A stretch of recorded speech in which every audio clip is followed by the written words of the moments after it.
Hello, PDF দেখা যাচ্ছে আর voice clear আছে কিনা একটু জানাবেন। হ্যালো, একটু মেসেজ করে জানাবেন পিডিএফ দেখা যাচ্ছে কিনা, ভয়েস ক্লিয়ার আছে কিনা।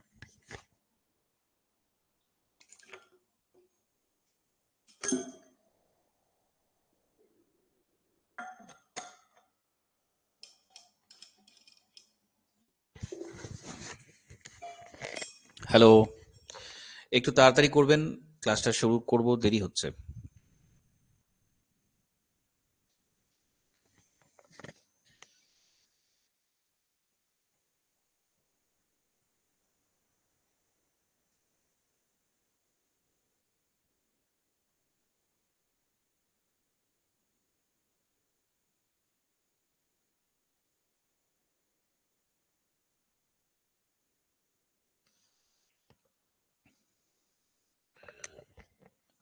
ওকে, তো আজকে আমরা খুব গুরুত্বপূর্ণ একটা অধ্যায় জিওটেকটনিকের ফোল্ড এবং ফল্ট, ভাঁজ এবং চ্যুতি সম্পর্কে ডিটেলে আলোচনা করব।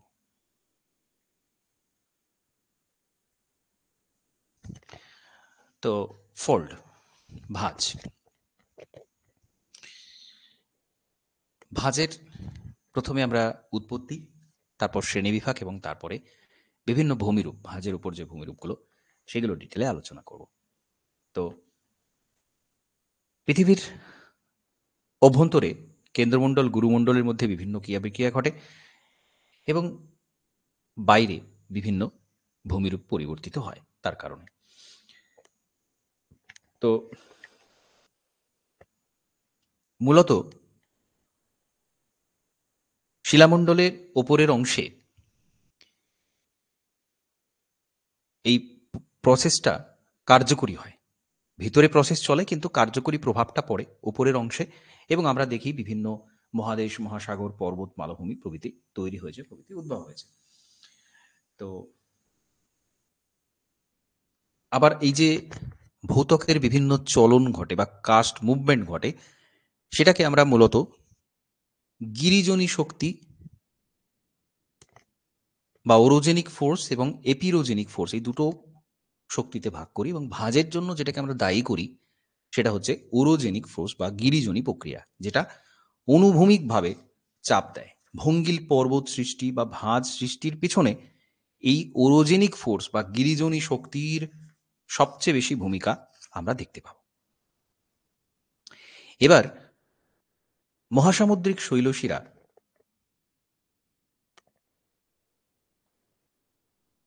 এবং মহাদেশীয় শৈলশিরা, মহাদেশীয় পাত, মহাসাগরীয় পাত, এদের চলাচলের কারণেও কিন্তু ভাঁজ প্রাপ্তি ঘটে, ভঙ্গিল পর্বত তৈরি হয়, যেটা হিমালয় পর্বতের উত্থান থেকে আমরা বলতে পারি। এছাড়া ম্যাগমার সঞ্চালন, ম্যাগমা, তো ম্যাগমার কারণেও কিন্তু বিভিন্ন ভূত্বকের পরিবর্তন ঘটে এবং বিভিন্ন ধরনের স্ট্রাকচার তৈরি হয়। ম্যাগমার যে প্রেশার, চাপ, সেই কারণেও কিন্তু ভাঁজ, চ্যুতি, অগ্নুৎপাত এইসব দেখতে পাওয়া যায়। তো এখানে বেসিক বিষয় কিছু বলা রয়েছে, কিছু ইনফরমেশন রয়েছে। অ্যাস্থেনোস্ফিয়ারের কথা বলা রয়েছে, বা ক্ষুব্ধ মণ্ডল, যে জায়গাটাতে অ্যাস্থেনোস্ফিয়ারের উপরে যে তরল অংশটা যার উপরে পাতটা চলাচল করে, সে নিয়ে এখানে ইনফরমেশন দেওয়া রয়েছে। এখানে একটা বেসিক বিষয় এখানে বলা রয়েছে। তো আমাদের মূল যে অংশটা, সেটা আমরা চলে আসবো ভাঁজের ডেফিনেশন থেকে, এবং ভাঁজে বিভিন্ন যে টার্মিনোলজি আছে, যেটা খুবই গুরুত্বপূর্ণ। এগুলো থেকে কিন্তু এগুলো কনসেপচুয়াল ক্ল্যারিটির খুব প্রয়োজন। তো আমরা এগুলো ডিটেলে আলোচনা করব। প্রথমত, ভাঁজের সংজ্ঞা আমরা কি বলতে পারি, যে বিভিন্ন কৌণিকতায় শিলাস্তরের যে বিন্যাস, এক কথায় আমরা তাকে ভাঁজ বলব। এবং এটা 10 কিলোমিটার থেকে 100 কিলোমিটার পর্যন্ত চওড়া হতে পারে। আবার আগ্নেয় রূপান্তরিত শিলাতে কয়েক মিলিমিটার থেকে কয়েক শত মিটার পর্যন্ত হতে পারে। অর্থাৎ এর এর উপরে ভাঁজটা, আগ্নেয় রূপান্তরিততে ভাঁজ দেখা যায় কিন্তু সেটা খুব কম, তুলনামূলক কম হয় কারণ সেটা অনেক বেশি শক্ত, সেই শিলাটা অনেক বেশি, তার কাঠিন্য অনেক বেশি। তো পাললিক শিলাতেই কিন্তু ভাঁজটা সব থেকে বেশি দেখা যায়, কারণ পাললিক শিলাটার বক্রতা পাওয়ার যে প্রবণতা, কারণ তার কাঠিন্য অনেক কম, চট করে সেটা বক্র হতে পারে। এবার আমরা ভাঁজের বিভিন্ন টার্মিনোলজি পড়ব।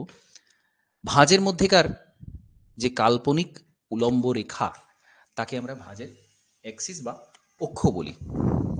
উত্তল এবং অবতল বক্রতা, তার যে মধ্যভাগ, তাকে আমরা ভাঁজের অক্ষ বলি, অ্যাক্সিস বলি। ঠিক ভাঁজের মাঝ বরাবর একটা যদি রেখা আমরা টানি, তাহলে সেইটা হচ্ছে ভাঁজের অ্যাক্সিস বা অক্ষ। এবং এই রেখার দুই পাশের যে অংশ, দুপাশের যে শিলাস্তর, তাকে বলা হয় ভাঁজের বাহু বা ফোল্ড লিম্ব। এবার অনুভূমিক তলের সাথে বাহুর কৌণিকতা, সেটাকে আমরা ডিপ বা নতি বলি। অর্থাৎ সহজ কথায়, ভাঁজটা যে কোণে হেলে থাকে, সেই কোণটাই হচ্ছে সেই ভাঁজের নতি। বা যে কোনো শিলাস্তরই অনুভূমিক তল বা ভূপৃষ্ঠের সাথে, অনুভূমিক ভূপৃষ্ঠের সাথে যে কোণ করে হেলে থাকে, সেটাই হচ্ছে ভাঁজের নতি বা ডিপ। তো এই টার্মগুলো বা এই বিষয়গুলো আমরা আগেও আলোচনা করেছি। ডিপ বা আয়াম, নতি, এগুলো খুব গুরুত্বপূর্ণ এক একটা টার্মিনোলজি। এবার আয়াম কোনটা?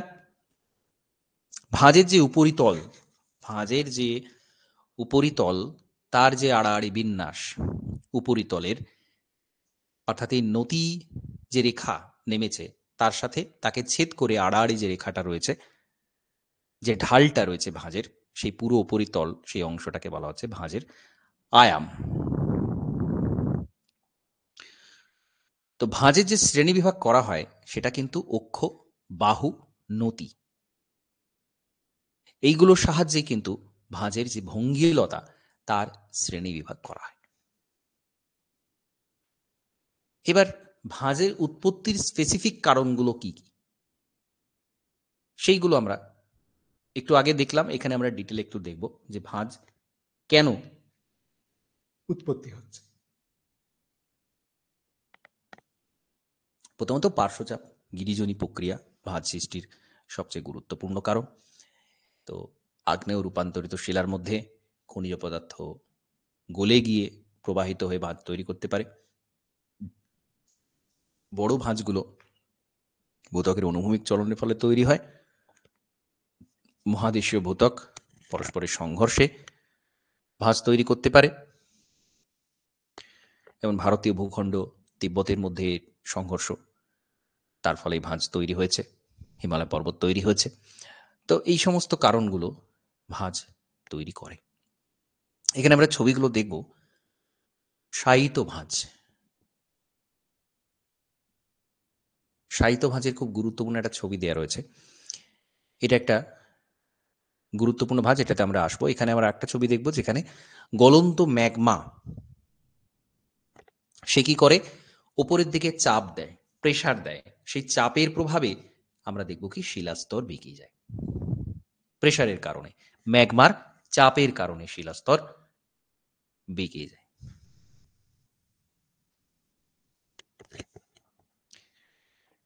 তখন এই ভাঁজটা তৈরি হয়।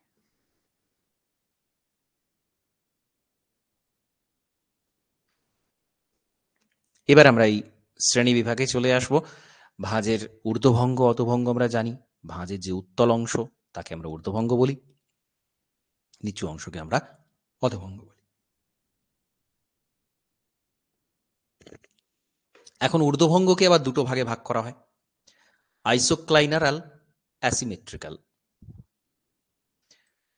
দুপাশের বাহু নতি যদি সমান হয়, অর্থাৎ এমন একটা ঊর্ধ্বভঙ্গ যার যে দুটো বাহু আছে, অক্ষের দুপাশের যে দুটো বাহু, দুটো বাহুর যে নতি, দুটো বাহুর যে ঢাল, সেটা হচ্ছে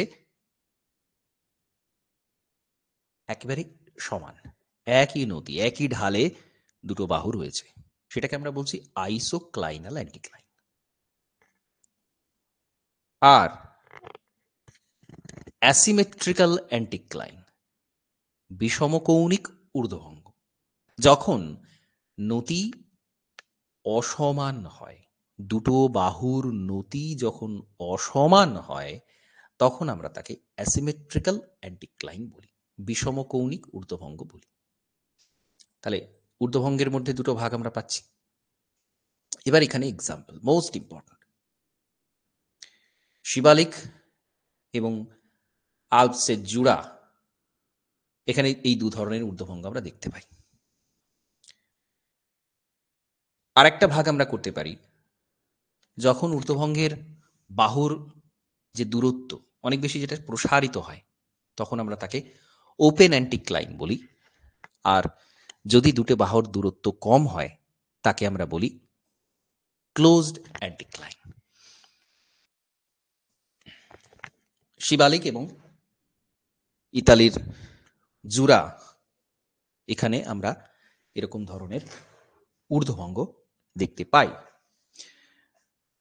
তো এই এক্সাম্পলগুলো কিন্তু মনে রাখবেন। অধভঙ্গ, ঊর্ধ্বভঙ্গের বিপরীত, অবতল প্রকৃতির ভাঁজের যে অংশ, তাকে আমরা বলি সিনক্লাইন বা অধভঙ্গ।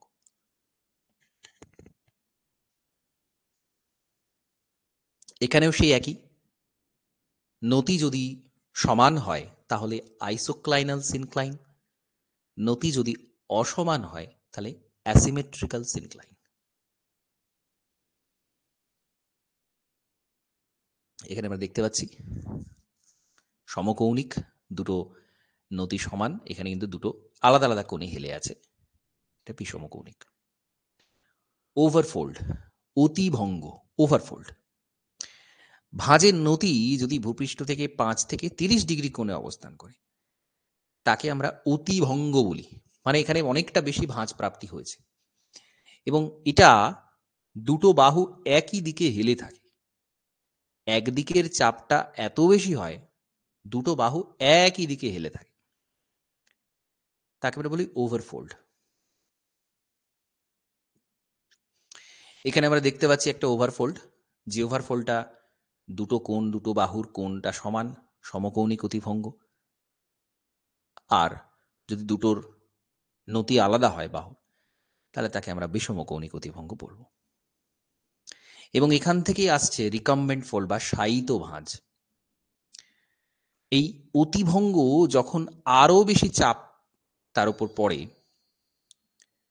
তখন আরো বেশি সেটা শায়িত, মানে কি, সেটা কিন্তু একদম ভূপৃষ্ঠের উপরে প্রায় শুয়ে পড়েছে এরকম অবস্থা। এর দৈর্ঘ্য 30 থেকে 40 কিলোমিটার হয়, বিশাল বড় আকারের। অনেক সময় এটা আগ্নেয় শিলাযুক্ত হতে পারে।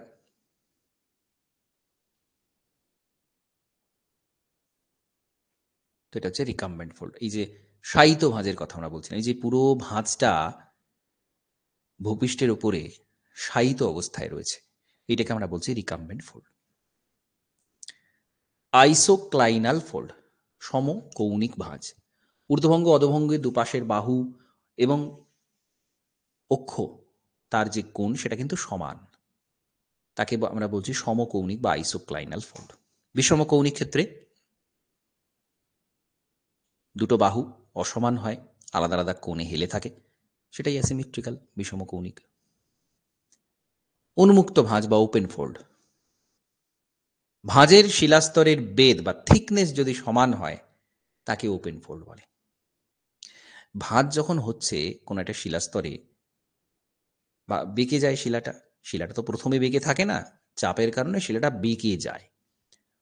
তো বাঁকার সময়ে শিলাস্তরের ওপর দিকে, ভাঁজের ওপর দিকে যে শিলাস্তর থাকে, তার যে থিকনেস, তার বেধটা কিন্তু কম হয়, ছোট হয়, অন্যদিকে থিকনেসটা বেড়ে যায়। তো যখন এই থিকনেসটা সমান হয়, তাকে আমরা ওপেন ফোল্ড বলি। আর ক্লোজড ফোল্ড, আবদ্ধ ভাঁজ, বেধটা কিন্তু অসমান হয়। ওপেন ফোল্ড এবং ক্লোজড ফোল্ড, উন্মুক্ত এবং আবদ্ধ ভাঁজ। আর হচ্ছে সেভরন ভাঁজ বা চেভরন ভাঁজ, ঊর্ধ্বভঙ্গ অধোভঙ্গের অক্ষরেখা দুটি বাহু যদি তীক্ষ্ণ কোণ থাকে, অর্থাৎ ভাঁজটা হচ্ছে ছুঁচালো প্রকৃতির, ঊর্ধ্বভঙ্গ অধোভঙ্গটা সূচালো প্রকৃতির, তাকে আমরা বলছি চেভরন ভাঁজ। স্কটল্যান্ডের চেভিয়েট পর্বত ঠিক এরকম। তো সেইখান থেকে এই শব্দটা আমরা নিয়েছি, চেভরন, এই নামটা সেখান থেকে এসেছে। চেভরন ভাঁজের এই যে তীক্ষ্ণতা, ভাঁজের তীক্ষ্ণতা অনেক বেশি, আমরা দেখতে পাচ্ছি এখানে সূচালো প্রকৃতির। এরপর ফ্যান ফোল্ড, পাখার মতো। ভাঁজগুলোর দেখতে বেচনির মতো বা পাখার মতো। ঊর্ধ্বভঙ্গগুলো পরস্পরের কাছে থাকে, অধোভঙ্গ পরস্পর থেকে দূরে থাকে, এটাকে আমরা বলছি ফ্যান ফোল্ড। বক্স ফোল্ড, বক্সের মতো, চৌকো আকৃতির, বাক্সের মতো দেখতে হয়, তাকে আমরা বলি বক্স ফোল্ড। অর্থাৎ উপরিতলটা বেশ কিছুটা সমতল এবং পাশের দুটো অংশ বেশ কিছুটা ঢালু, ঠিক বাক্সের মতো ভাঁজটা হয়, তাকে আমরা বলি বক্স ফোল্ড। কনিক্যাল ফোল্ড বা সাংকব ভাঁজ, মোচার মতো আকৃতি, শঙ্কুর মতো আকৃতি যদি হয়, তখন আমরা তাকে সাংকব ভাঁজ বলি।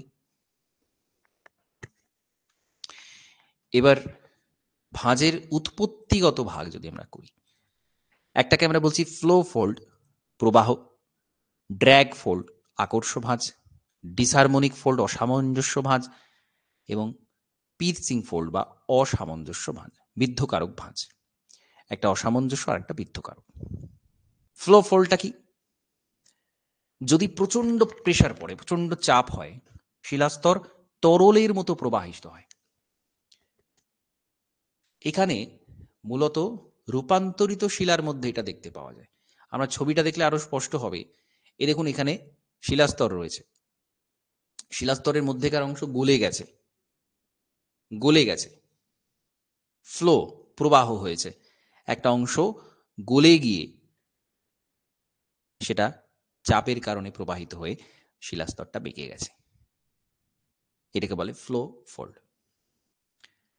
ড্র্যাগ ফোল্ড, আকর্ষ বলি, যখন কোমল শিলা কঠিন শিলা পাশাপাশি থাকে, শিলাস্তর, কোমল শিলাস্তর কঠিন শিলাস্তর পাশাপাশি আছে, এখন কঠিন শিলাস্তর চাপটা সহ্য করে নেবে, কিন্তু কোমল শিলাস্তর চাপ সহ্য করতে পারবে না, এবং দুর্বল শিলাস্তর সেটা কিন্তু বেঁকে গিয়ে একটা কঠিন শিলাস্তরের মধ্যে সেটা প্রবেশ করে যাবে।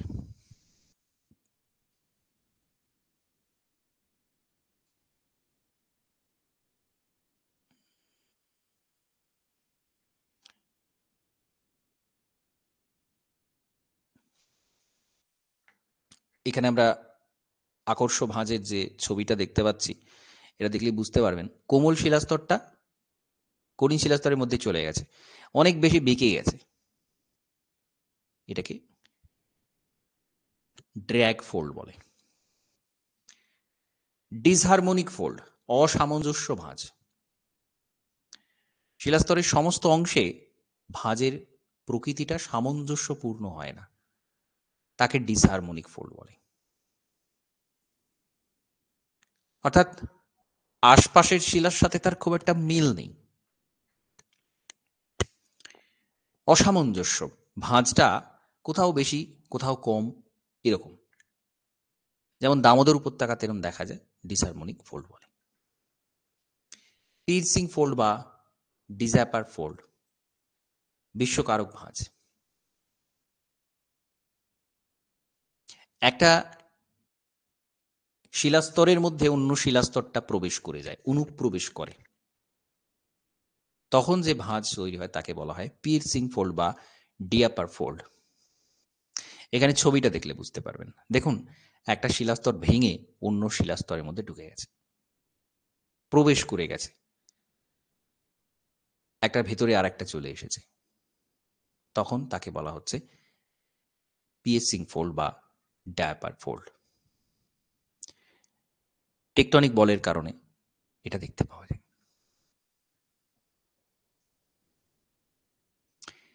এবার আমরা চলে আসব ফোল্ড, ফোল্ডের যে ল্যান্ডফর্মগুলো আছে সেইগুলো।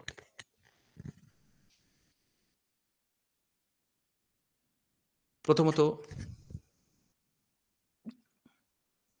পাহাড় উপত্যকা ভূমিরূপ। ঊর্ধ্বভঙ্গগুলো পাহাড় এবং অধোভঙ্গগুলো উপত্যকা তৈরি করে। আমরা এটাকে পাহাড় উপত্যকা ভূমিরূপ বলি।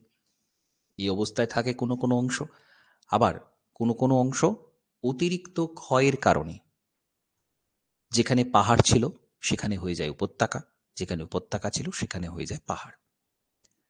তাহলে ভূমিরূপের বিপরীত অবস্থা তৈরি করে, এটাকে আমরা ইনভার্সন অফ টোপোগ্রাফি বলি। আমরা জানি এটা।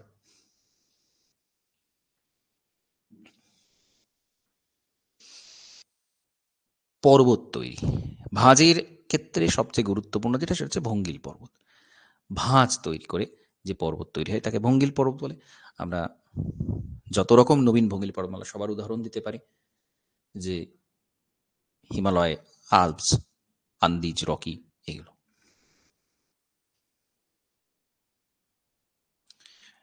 আচ্ছা, ক্লিপি, এটা খুব গুরুত্বপূর্ণ একটা টার্ম।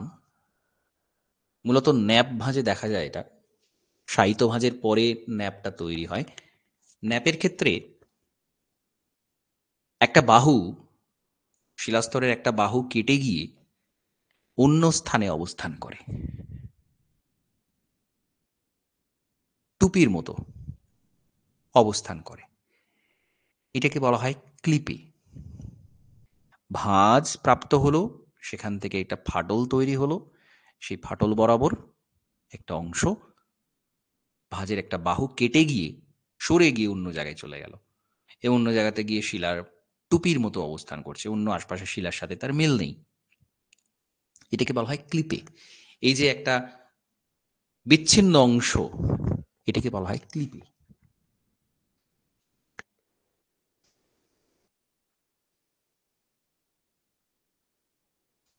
তো এতক্ষণ আমরা বিভিন্ন ধরনের ভাঁজ, তার বৈশিষ্ট্য, বিভিন্ন ভূমিরূপ দেখলাম। আমরা ডায়াগ্রামগুলো দেখেছি, ছবিগুলো দেখেছি। আশা করছি এখানে বুঝতে পেরেছেন।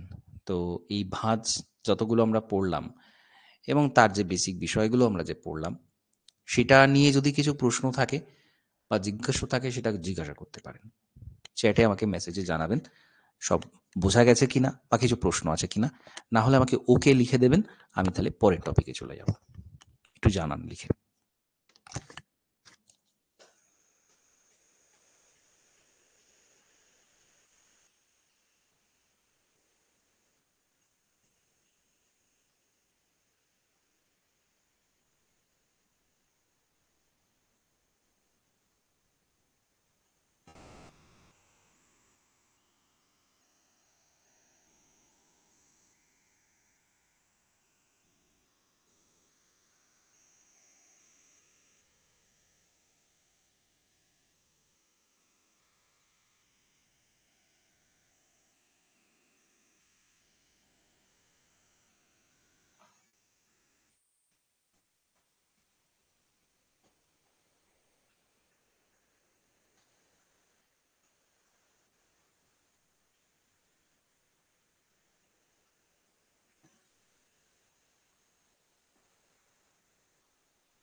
বেশ, তাহলে আমরা এরপর চ্যুতি, ফল্ট সম্পর্কে আলোচনা করব। তো চ্যুতির ক্ষেত্রে প্রথমে প্রাথমিকভাবে ভূত্বকে ফাটল তৈরি হয়, দুর্বল হয়ে পড়ে। তারপর সেই ফাটল বরাবর শিলা স্থানচ্যুত হয়, অর্থাৎ সরে যায়, যে কোনো দিকে সরে যায়। এটাকেই আমরা চ্যুতি বলি। এখন চ্যুতির অন্যতম কারণ হচ্ছে প্রসারণ বল। শিলাস্তরের একটা সহ্যসীমার পরে শিলাস্তরের উপর যদি পীড়ন পড়ে, তখন ফাটল তৈরি হয়। ফাটলের দুপাশে শিলাস্তর চলন ঘটে। তো এই অনুভূমিক পার্শ্বচাপের মাধ্যমে এটা তৈরি হয়, চ্যুতি সৃষ্টি হয় অনুভূমিক পার্শ্বচাপ। মূল বিষয়টা হচ্ছে শিলাস্তর সরিয়ে যাবে একটা জায়গা থেকে অন্য জায়গাতে, যে কোনো দিকে শিলাস্তর সরে যাবে। চ্যুতির বিভিন্ন অংশ এখানে খুব গুরুত্বপূর্ণ এটা বিষয়। চ্যুতি অর্থাৎ সরে যাচ্ছে শিলাটা, যে রেখা বরাবর সরে যাচ্ছে তাকে চ্যুতি রেখা বা ফল্ট লাইন বলে। চ্যুতি রেখার দুপাশের যে অংশ তাকে চ্যুতিখণ্ড বলে, অর্থাৎ যে শিলাটা সরে গেল সেই শিলাটা একটা খণ্ড, যে শিলাটা থেকে সরে গেল সেই শিলাটা আর একটা খণ্ড। তো এই দুটো হচ্ছে ফল্ট ব্লক। এবার এই ব্লকের মধ্যে যে শিলাটা সরে গেল তাকে বলা হচ্ছে হ্যাঙ্গিং ব্লক, ঝুলন্ত খণ্ড বা হ্যাঙ্গিং ব্লক। এটা খুব গুরুত্বপূর্ণ। আমরা বলতে পারি যে হ্যাঙ্গিং ব্লক কখনো ওপর দিকে উঠে যায়, কখনো নিচের দিকে নেমে যায়, যে কোনো দিকে সরে যায়। যে অংশটা সরে যাচ্ছে তাকে আমরা বলছি হ্যাঙ্গিং ব্লক। আর যেটা থেকে সরছে, যে অংশটা থেকে সরছে তাকে বলা হচ্ছে ফুট ব্লক বা পিঠ শিলাখণ্ড বা পাদমূল খণ্ড। মূল অংশ যে যে শিলাস্তরটা আগে ছিল সেখান থেকে ফাটল হলো, ফাটল হয়ে একটা শিলা সরে গেল, এইটা।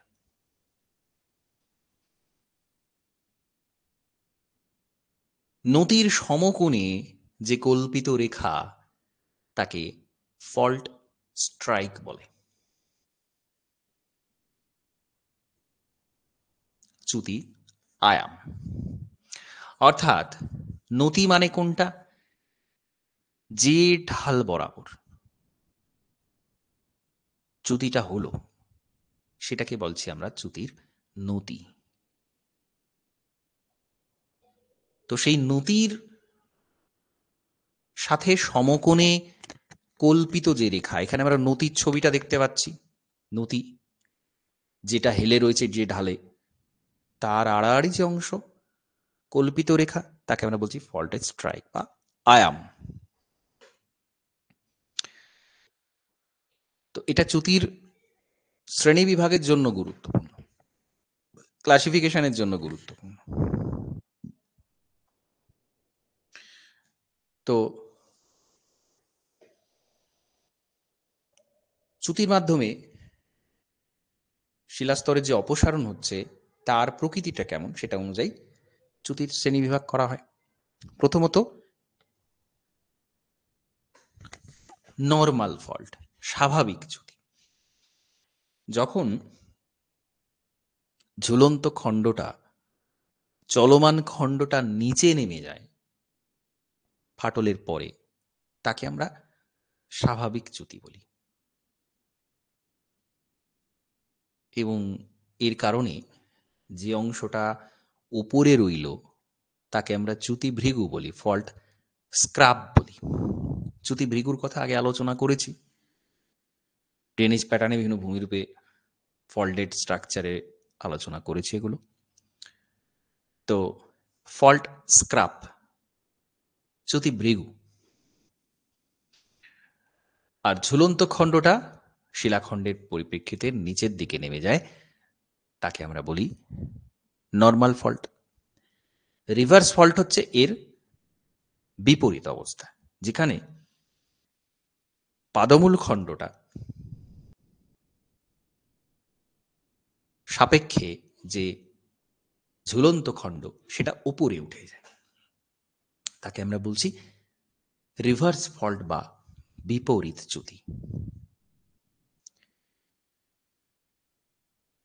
স্বাভাবিক চ্যুতিতে তার বিপরীতে এটা হচ্ছে বলে আমরা এটাকে বলছি বিপরীত চ্যুতি।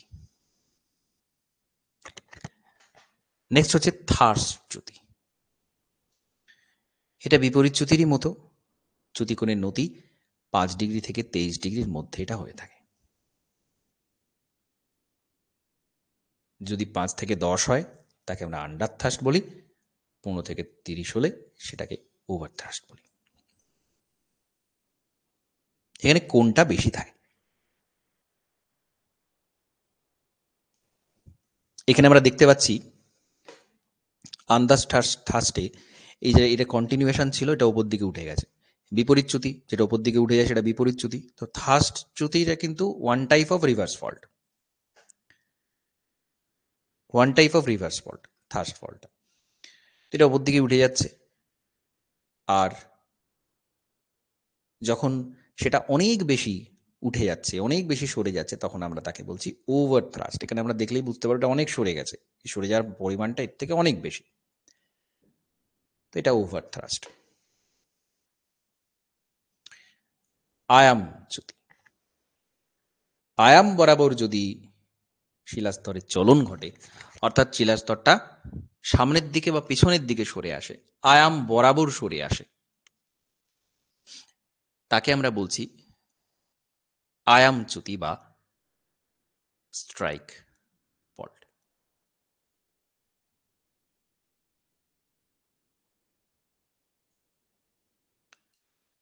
তো যদি স্বাভাবিক চ্যুতির ক্ষেত্রে এটা ঘটে, অর্থাৎ ঝুলন্ত উপত্যকাটা নিচে দিকে কিছুটা গেল, কিন্তু আয়াম বরাবর নিচের দিকে গেল, তাকে আমরা বলছি স্বাভাবিক নর্মাল স্ট্রাইক ফল্ট। এই ছবিটা আমরা দেখলে বুঝতে পারবো, একদম ডান দিকের ছবিটা, এটা দেখুন নিচের দিকে কিছুটা নেমে সরেছে, সামনের দিকে সরেছে, আয়াম বরাবর সরেছে, কিন্তু কিছুটা নিচের দিকে। আর রিভার্স যেটা, সেটা দেখুন ওপর দিকে উঠে গেছে ঝুলন্ত উপত্যকা, কিন্তু আয়াম বরাবর উপর দিকে উঠেছে। এটা হচ্ছে রিভার্স স্ট্রাইক ফল্ট। একটা নর্মাল স্ট্রাইক ফল্ট আর একটা হচ্ছে রিভার্স স্ট্রাইক ফল্ট। আচ্ছা, ছবিগুলো দেখে এটা বোঝা যাচ্ছে তো? আমাকে আরেকটু জানাবেন, চ্যাটে লিখে একটু জানাবেন পরিষ্কার বোঝা যাচ্ছে কিনা, কারণ এটা খুবই ইম্পর্টেন্ট একটা টপিক।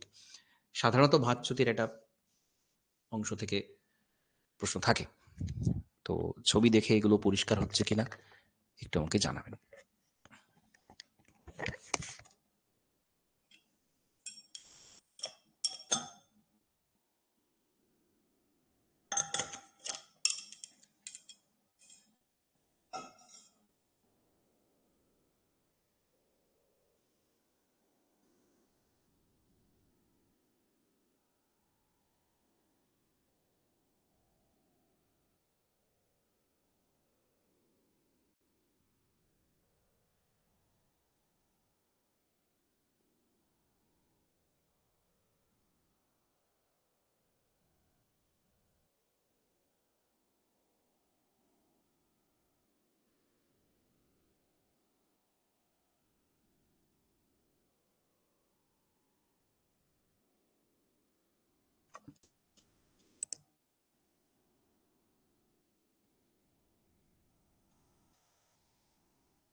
হ্যাঁ, অবশ্যই পরে দেখে নেবেন নিশ্চয়ই। এখন আমি বলে দিচ্ছি বিষয়টা, পরে নোটসটা আরো পড়বেন ভালো করে, আর ছবিগুলো দেখবেন, তার সাথে সাথে পুরোটা ডিটেলে পড়ে নিলে আরো ভালোভাবে তৈরি হয়ে যাবে।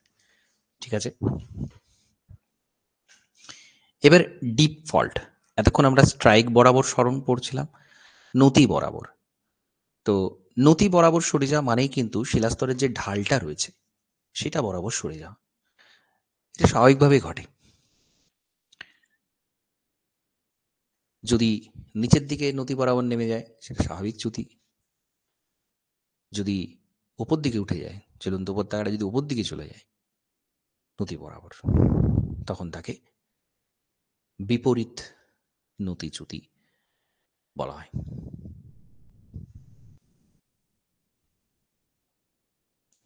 এবার অবলিক ফল্ট, তির্যক চ্যুতি। এটা আয়াম চ্যুতিরই একটা ভাগ বলা যেতে পারে, কারণ তির্যক ভাবে যাওয়া মানে সেটা আয়াম বরাবরই যাচ্ছে, কিন্তু পুরোপুরি আয়াম বরাবর নয়। আয়াম বরাবর গেলে সেটা সোজা স্ট্রেট লাইনে যেত, কিন্তু এক্ষেত্রে কিছুটা বেঁকে যাচ্ছে। দেখুন এখানে এই যে সরে গেছে, এই যে সামনে পিছনে হচ্ছে মানে আয়াম বরাবর সরছে, কিন্তু এটা সরেছে, কিন্তু বাঁকাভাবে সরেছে।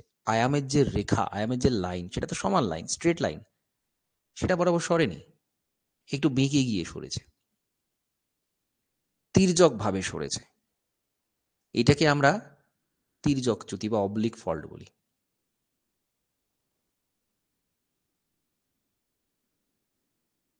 তো চ্যুতি রেখা এক্ষেত্রে বিভিন্ন কোণে অবস্থান করে। যে রেখা বরাবর চ্যুতি, কারণ এটা বাঁকা, 5 থেকে 80 ডিগ্রি পর্যন্ত কোণে হতে পারে, অর্থাৎ বিরাট অনেকখানি বাঁকা জায়গা।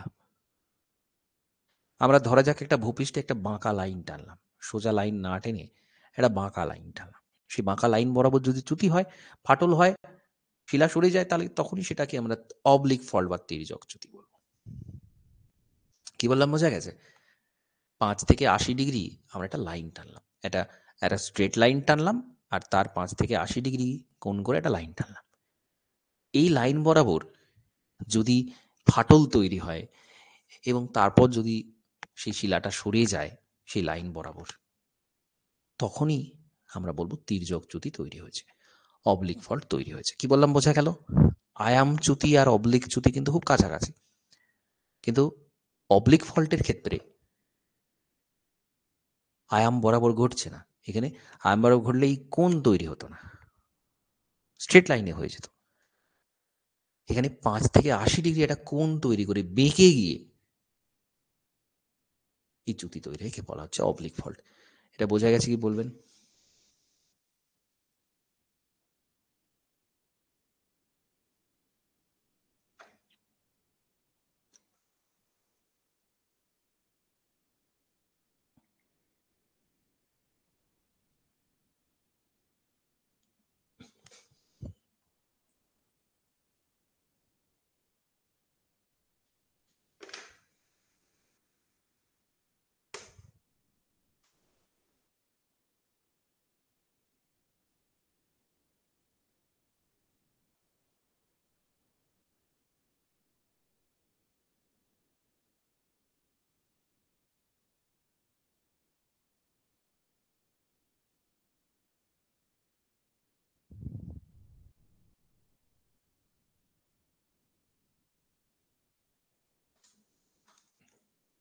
হ্যালো?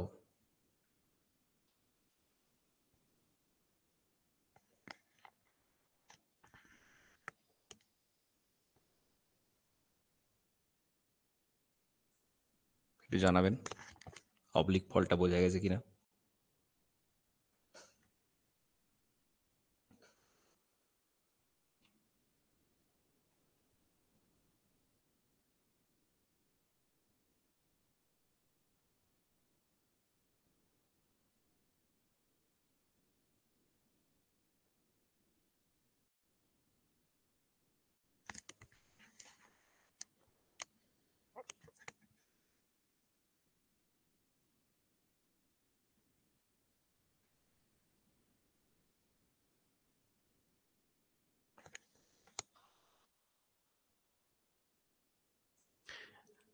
ধরুন ভূপৃষ্ঠের উপরে একটা সোজা একটা লাইন টানলেন, যে কোনো দিকে, কিন্তু সোজা লাইন।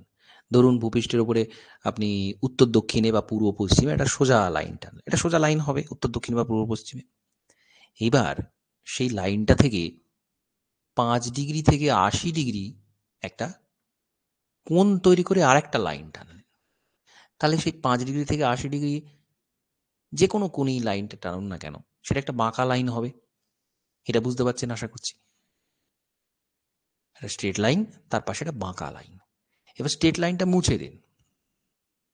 সেই যে বাঁকা লাইনটা টানলেন, সেই বাঁকা লাইন বরাবর ধরুন ফাটল তৈরি হলো, ফাটলটা বাঁকা হবে। সেই ফাটল বরাবর যদি শিলা সরে যায়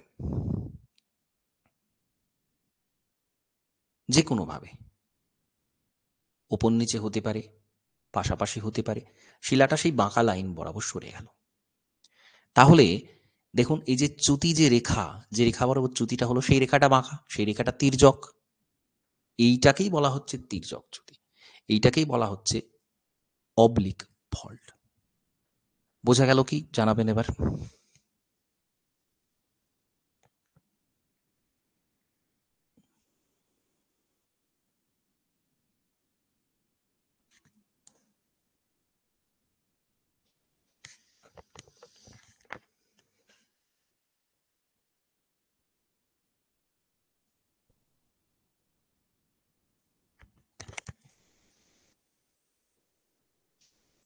এইটা বুঝতে হবে। এগুলো খুব ইম্পর্টেন্ট খুব বিষয়।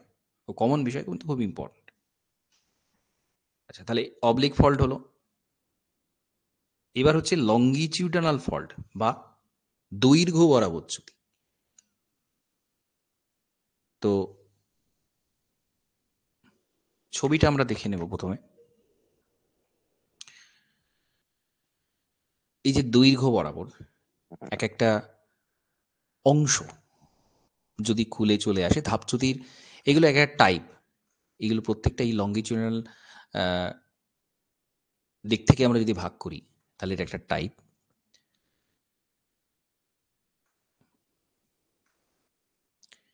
সমান্তরাল চ্যুতি যদি তৈরি হয়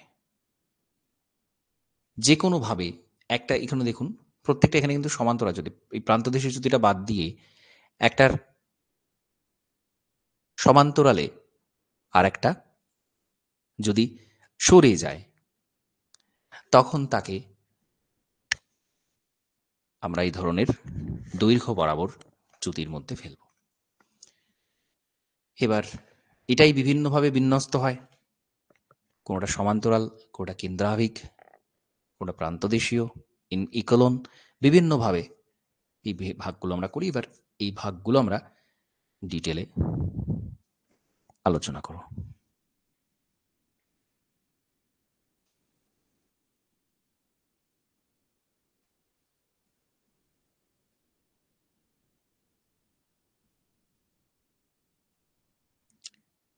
তো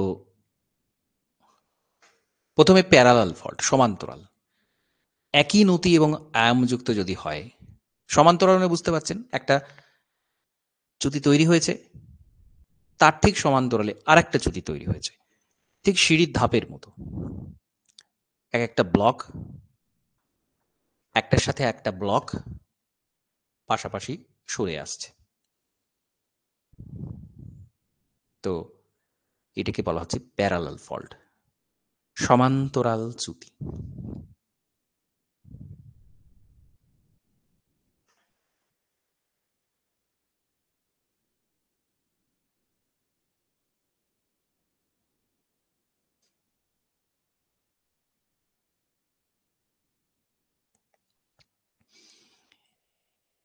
বোঝা গেল? রেডিয়াল ফল্ট, এটা খুব ইন্টারেস্টিং। এখানে দেখতে পাচ্ছি আমরা ম্যাগমার চাপে যখন কিছু কেন্দ্রের থেকে বাইরের দিকে রেখা বিন্যস্ত হয়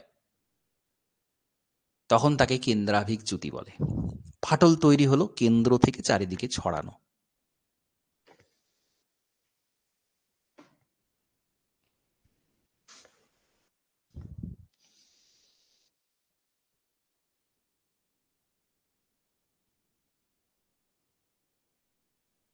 কি বললাম বোঝা গেছে? ধরুন এখানে ছবিটা দেয়া নেই, এখানে ছবিটা দেয়া নেই। একটা কেন্দ্র, ধরুন সেই কেন্দ্র থেকে বাইরের দিকে ফাটল তৈরি হয়েছে। ঠিক একটা কাঁচে যদি একটা ঢিল ছোঁড়া হয়, কাঁচ যদি ফেটে যায় তাহলে তার চারিদিকে একটা ফাটল তৈরি হবে। এখানেও একই জিনিস হয়। এখানে ঢিল হচ্ছে না ছোড়া, এখানে ম্যাগমাটা চাপ দিচ্ছে, ম্যাগমাটা ভূপৃষ্ঠে চাপ দিচ্ছে, চারিদিকে ফাটল তৈরি হচ্ছে কেন্দ্র থেকে বাইরের দিকে। তখন যে ফল্ট তৈরি হয় তাকে বলা হচ্ছে রেডিয়াল ফল্ট। কি বললাম বোঝা গেছে? খুব ভালো করে বুঝবেন, এগুলো কমন ব্যাপার কিন্তু একটু বুঝে নিতে হবে।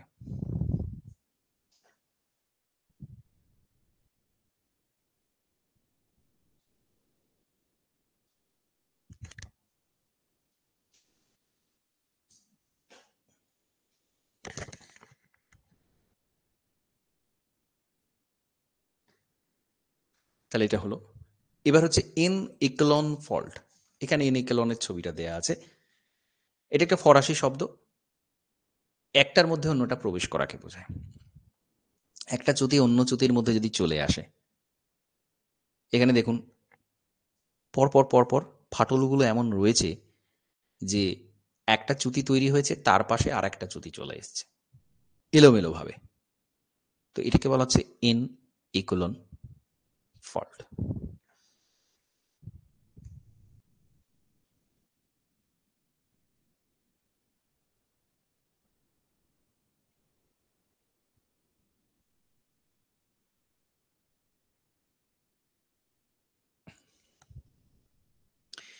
প্রান্তদেশীয় চ্যুতি, পেরিফেরাল ফল্ট। আচ্ছা, এই নিকলনটা বা এগুলো বুঝতে পেরেছেন কি একটু বলুন? এগুলো খুব ইম্পর্টেন্ট, খুব গুরুত্বপূর্ণ এবং একবার বুঝে নিলে সুবিধা আছে। একবার বুঝে নিলে আর আর কোনো সমস্যা থাকে না। ঠিক আছে? বুঝতে পেরেছেন কি একটু বলবেন?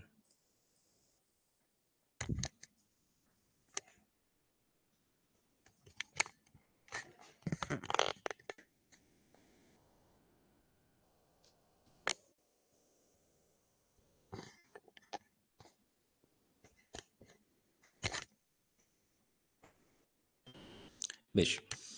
তাহলে এরপর আমরা পেরিফেরাল বা প্রান্তদেশীয় চ্যুতি, এই যে পেরিফেরাল ফলটা দেখতে পাচ্ছেন ছবিতে, গোল গোল আকারে ফাটলগুলো তৈরি হয়েছে, ব্লকটাও গোল গোল ভাবে খুলে আসবে। এবার এই এক্সাম্পলটা ইম্পর্টেন্ট। অ্যাপেলেশিয়ান পর্বতের পূর্ব দিকে এরকম দেখতে পাই, সরি এটা ধাপচ্যুতি।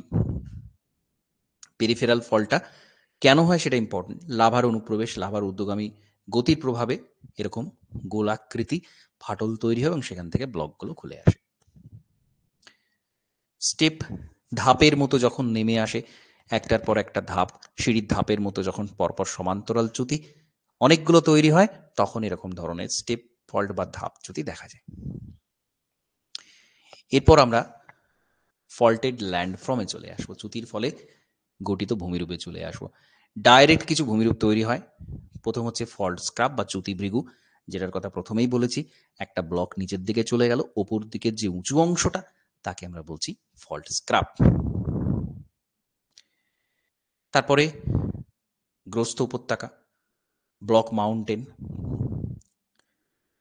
ব্লক মাউন্টেন তৈরি হয় এবং গ্রস্ত উপত্যকা গ্রাবেন তৈরি হয়। ক্ষুদ্র ভিগু বা স্ক্রাপলেট তৈরি হয়। ঠিক আছে, এই টার্মগুলো ইম্পর্টেন্ট। ফল্ট স্ক্রাপ আর একটাকে বলা হচ্ছে স্ক্রাপলেট।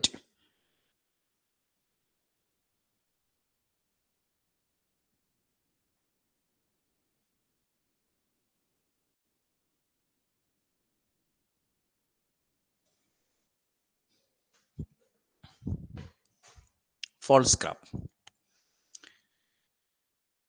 চ্যুতি রেখা বরাবর ঝুলন্ত শিলা যখন অবনমিত হয়ে যায়, তখন যে অংশটা উঁচু হয়ে অবস্থান করে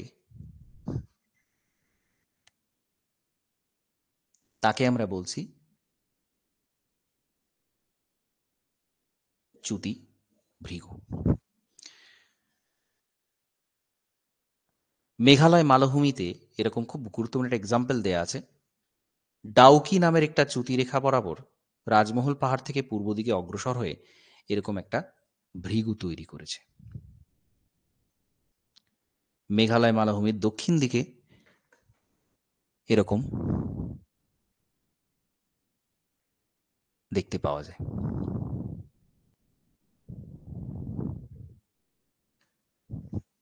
তাহলে এটা মনে রাখবেন।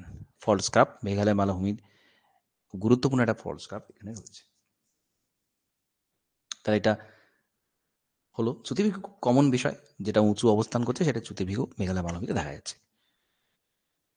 শিবালিক পর্বতে এরকম চ্যুতিভিক্ষু দেখা যায়।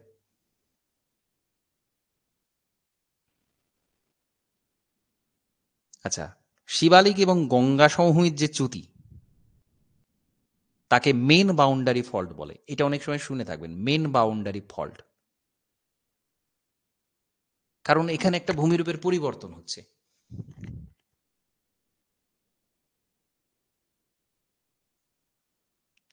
তো সেই যে পরিবর্তনটা, সেটাকে মার্ক করে এই জায়গাটাকে বলা হচ্ছে মেন বাউন্ডারি ফল্ট। কারণ গঙ্গা সমভূমির নিচে কিন্তু গঙ্গা বেসিন আছে, নিচু খাত অংশ আছে, কারণ তার উপর পলিপ পড়ে এটা তৈরি হয়েছে। তো সেখানে একটা চ্যুতি দেখতে পাওয়া যায়। এটাকে বলা হয় মেন বাউন্ডারি ফল্ট। এটা মোস্ট ইম্পর্টেন্ট। কোথায় দেখা যায় মেন বাউন্ডারি ফল্ট?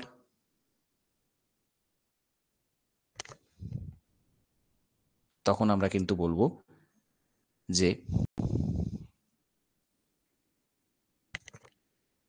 হিমালয় পর্বতের ঠিক পাদদেশে যেই জায়গাটা পর্বত এবং সমভূমির বিচ্ছিন্ন করেছে, যে অংশটা, সেই জায়গাটাতেই মেন বাউন্ডারি ফল্ট দেখতে পাওয়া যায়। ওলিয়ার ভৌগোলিক তিনি এই ধরনের যে ভৃগু অর্থাৎ শিবালিক পর্বতকে সেখানে আমরা একটা ভৃগু হিসেবে কল্পনা করতে পারি। সেটাকে বলছেন কন্টিনেন্টাল স্ক্রাব।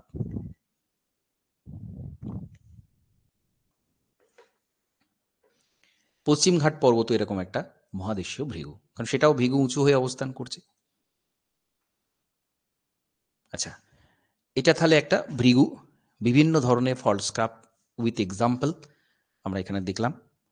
এরপরে ফল্ট ব্লক মাউন্টেন বা হোস্ট, এটাও খুব গুরুত্বপূর্ণ, কারণ ব্লক মাউন্টেন আমরা জানি যে চ্যুতি তৈরি হয় এবং সেখান থেকে যে অংশটা উপর দিকে উঠে যাচ্ছে তাকে আমরা বলছি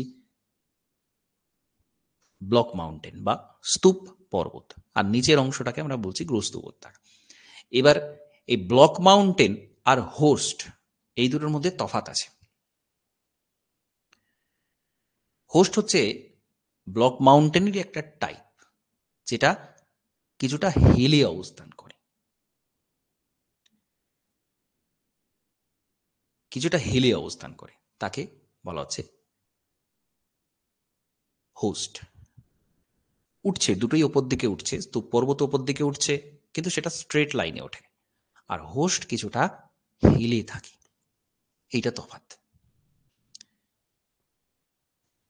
তো কমন এটা এক্সাম্পল আমরা জানি, জার্মানির ব্ল্যাক ফরেস্ট, ভারতের সাতপুরা, বিন্ধ্য পর্বত, এরা হচ্ছে স্তূপ পর্বতের উদাহরণ। গ্রাবেন এবং রিফট ভ্যালি,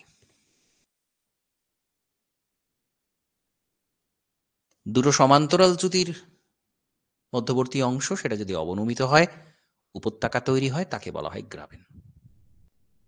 আফ্রিকার গ্রস্ত উপত্যকা, রাইন নদীর উপত্যকা, ক্যালিফোর্নিয়ার ডেথ ভ্যালি, এগুলো প্রত্যেকটাই হচ্ছে গ্রস্ত উপত্যকা, যেটা নিচু অংশ।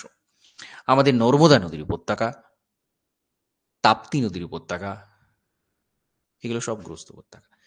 ভারতে 7টা এরকম গ্রস্ত উপত্যকা রয়েছে: সবরমতী, নিম্ন নর্মদা, সোন, দামোদর, নিম্ন মহানদী, নিম্ন গোদাবরী এবং কয়না। এইগুলো, এই যে 7টা রিভার, নদী রয়েছে, এগুলো কিন্তু কিছুটা এই রিফট ভ্যালি গ্রস্ত উপত্যকার মধ্যে প্রবাহিত। তো এটা মোস্ট ইম্পর্টেন্ট এক্সাম্পল।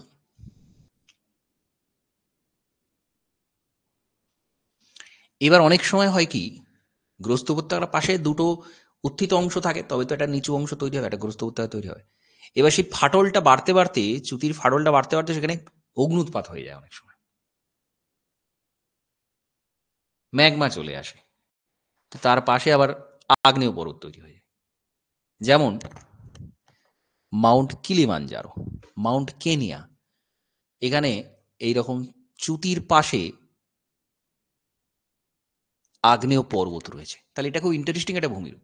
চ্যুতি তৈরি হলো, ভালো কথা, ফাটল তৈরি হলো, সেখানে গ্রস্ত উপত্যকা তৈরি হলো, নিচু হয়ে গেল, মাঝখান দিয়ে এত ফাটল তৈরি হলো সেখানে, যে সেখানে লাভা বেরিয়ে এলো, ম্যাগমা বেরিয়ে এসে লাভা হিসেবে প্রবাহিত হলো, এবং সেখানে একটা আগ্নেয় পর্বত, চ্যুতির পাশেই আগ্নেয় পর্বত তৈরি হয়ে গেল। এরকম দেখা যায় মাউন্ট কিলিমানজারোতে।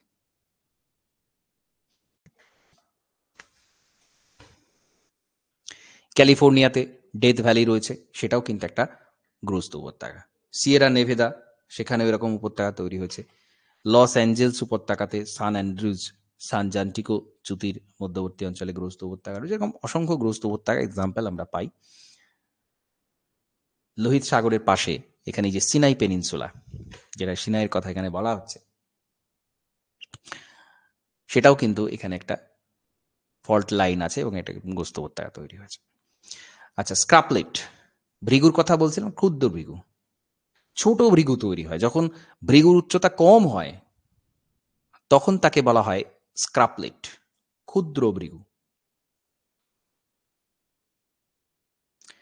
আচ্ছা, ফল্ট লাইন স্ক্রাব, এটা আপনারা জানেন যে চ্যুতি ভৃগু সেটা যখন ক্ষয় পেয়ে যায়, বহুদিন ক্ষয়ের কারণে সেটা তৈরি হয়ে যায় ফল্ট লাইন স্ক্রাব।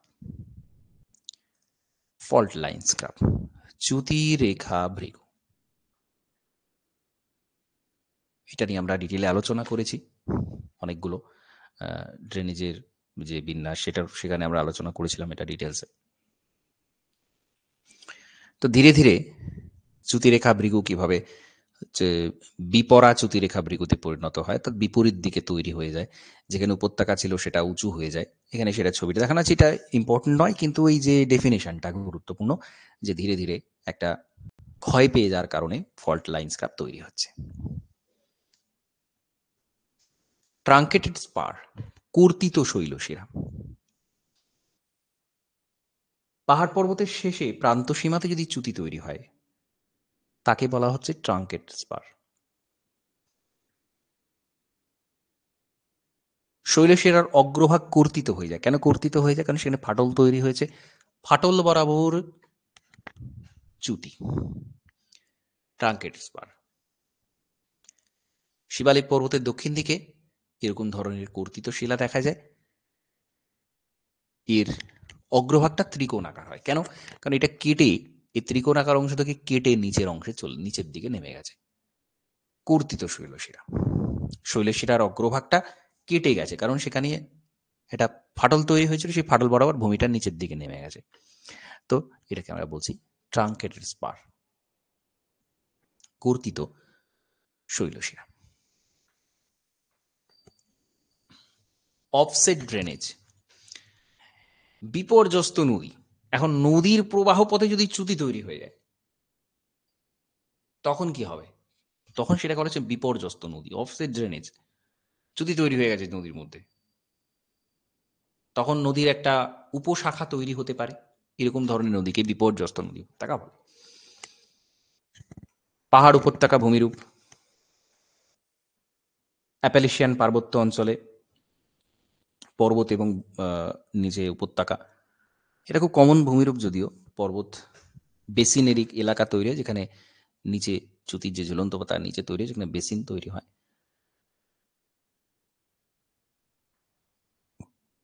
থাস চ্যুতি এবং পর্বত,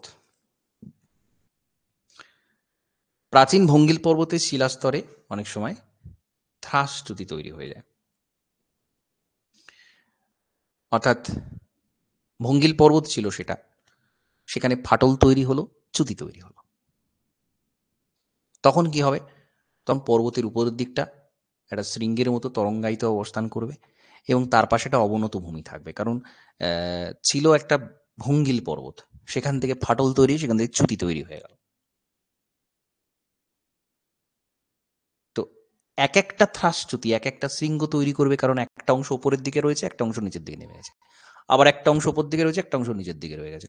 তো এইটা থার্স্ট অ্যান্ড হিল ফ্রম বলা হয়। অর্থাৎ ধরা যাক একটা কেক রয়েছে লম্বা, কেকের মাঝখানে মাঝখানে কেটে নেওয়া হয়েছে, ওই কেটে নেওয়া অংশগুলো আমরা নিচে নেমে যাওয়া চ্যুতি ধরে নিতে পারি। তো এইটাকে বলা হচ্ছে thrust and hill from. Thrust মানেই হচ্ছে সেটা শিলাস্তরটা শুয়ে রয়েছে এবং সেই শুয়ে থাকা শিলাস্তরের মধ্যে মধ্যে কেটে নিচের দিকে বসে গেছে, এইটাই হচ্ছে থার্স্ট চ্যুতি।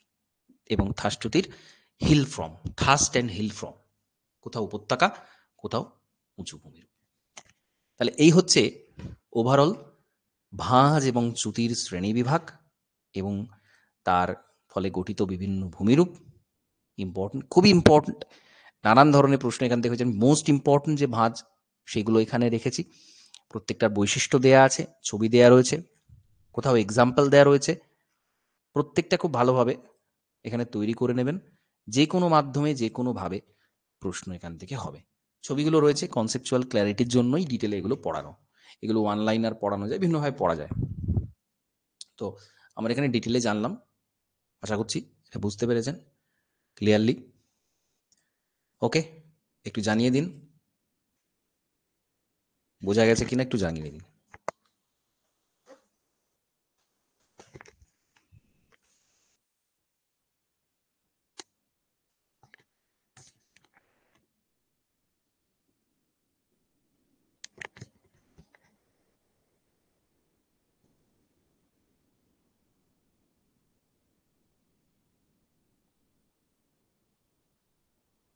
হ্যালো।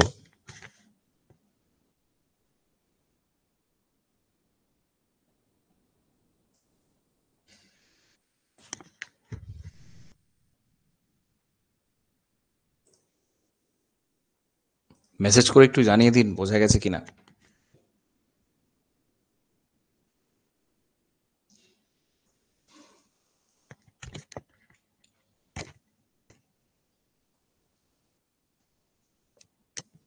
হ্যাঁ, একদমই।